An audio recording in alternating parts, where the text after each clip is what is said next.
Hey, what's up, guys? Today I'll be bringing in my top 8 movies of 2016. And if you saw some movies that you think deserve to be on this list, just let me know in the comments, or even give your own list in the comments. I'd like to see it. But without any further ado, let's begin. Number 8. Now, number 8 had to be Doctor Strange. It was visually stunning, it had great action, and for the story that they were telling, it was pretty well done. I was a little bit skeptical because this story and linking it to the whole Marvel universe would have been kind of a difficult thing to do, and I think they actually did it pretty well. Not to mention the subject matter and bringing the whole magic aspect into these films. And Doctor Strange is freaking weird, to say the least, you know. And visually, I think they portrayed the visuals of the whole thing amazingly. Now, one thing I did think about this movie, it was a little too actiony for me. I think they should have focused a little bit more on like the mystical aspects and the lore, really. Although the action was really great. Numero 7. Now, I definitely had to put this movie somewhere in the list because it was such a great movie. Arrival was a very unique take on kind of the alien invasion movie. Instead of having, oh, aliens are attacking and all life as we know it is in danger. I mean, if aliens came here like they did in the movie, everything would be so up in the air that all life as we know it is possibly over, but we don't know for sure. And that's kind of the take this movie had with it, and how communication would really be such a huge thing if extraterrestrials came to Earth, because how would we communicate with them? And I think this movie had a unique way of portraying how the world would kind of deal with that situation. Not to mention, the movie also had good performances, although I think some of the characters were a little bit undeveloped and could have used a little bit more fleshing out.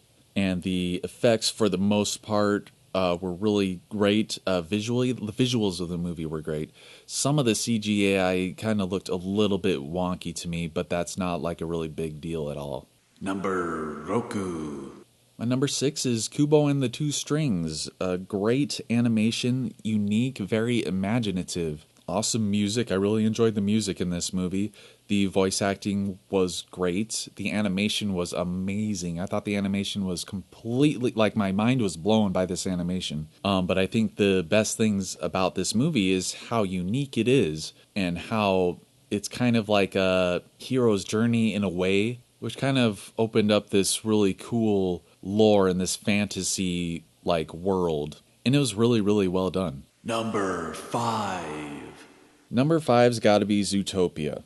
Obviously, the animation is spot on for this movie. Great animation, great character expressions, great humor in their expressions, and great humor in general, actually. And good voice acting. All the characters were great. I honestly can't think of any real flaws with this movie. The only reason it's actually on number 5 is because I enjoyed some of the other movies more. Now, one great thing about this movie is the deep theming and social commentary that this movie had about the real world. And I thought that was fantastic, and not done in a way to where it's in your face and taking away from the plot of the movie. Very well done, very excellent movie. Numero 4. Now, my number 4 goes to 10 Cloverfield Lane. This movie looked great from the trailers. The marketing on this movie was actually really great, I thought, because the trailer didn't give too much away. Like most trailers do nowadays, they basically give away the entire plot of the movie. But I really appreciated the scale of this movie and the take that they went with it. Now, it's not an actual sequel per se, but you could say it's kind of a side story to the movie Cloverfield, because it's kind of in that same world, but it's focused on this small group of characters. And I gotta say, the tension in this movie was fantastic. The acting by John Goodman and the others, like, amazing. John Goodman did such a great performance in this movie, and I actually thought that he was definitely the best part of it. And again, I really appreciated the scale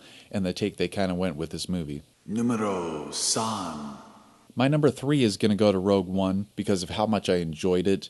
I do acknowledge the problems that people did have with it, although those problems don't bother me nearly as much as it does with a lot of people. I really, really enjoyed this movie. I thought it was thoroughly entertaining. action-packed, visually stunning, and I think it's actually a great addition to the Star Wars films in general, because it actually added a lot to the Star Wars universe, because you get to go to different places, you get to see things that you don't get to see in the other movies, because the other movies are focused on, the main characters like Luke Skywalker, Han Solo, Leia, and all those guys. This one focuses on the actual Rebel Alliance instead of those couple of characters that are kind of a part of the Rebel Alliance, but they have their own things to deal with. This one is the Rebel Alliance, and they're basically war with the Empire. Number 2.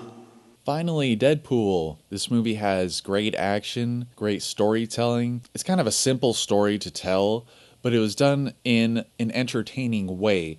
Like, it wasn't boring at all. It was hilarious. The jokes are hilarious. Deadpool's character's spot on. Ryan Reynolds was great as the character. And I enjoyed all of the characters. Even the villain. A lot of people say that the villain was kind of bland. I liked the villain because he was a nice contrast to Deadpool's character, because he was like this straight, stiff, serious guy, and Deadpool is always wisecracking, always joking, very, very rarely, if ever, serious. And I do really appreciate that they made this movie rated R. Not for rated R's sake, but because it was almost necessary for this character. Really lent itself to not hold back. And number 1.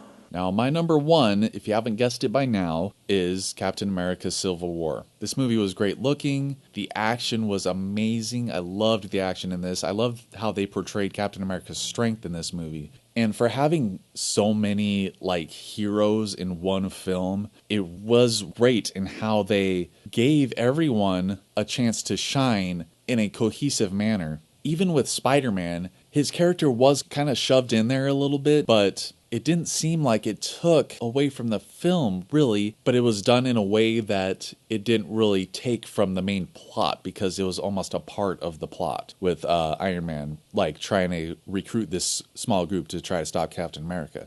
And one thing about this movie that I actually really liked that it seems like most people didn't like was the villain. I really enjoyed this villain. I thought he had great motivations, and the fact that he's this regular guy, he doesn't have any superpowers. I thought that whole aspect of his character, minus maybe his plan, was really cool, and every time the villain was on screen, I was intrigued. But there you have it, there's my number 1. But I'd like to thank everybody for watching. I really appreciate it, and I hope you liked the video. If there are any movies that you thought deserved to be on this list, just let me know in the comments. And if you want, create your own list in the comments. I think that would be really cool to see. But stay tuned in the future, because I'm planning to do more reviews of movies, hopefully more Dragon Ball videos and cooking videos and all that good stuff. Thanks for watching, and I'll see you guys later.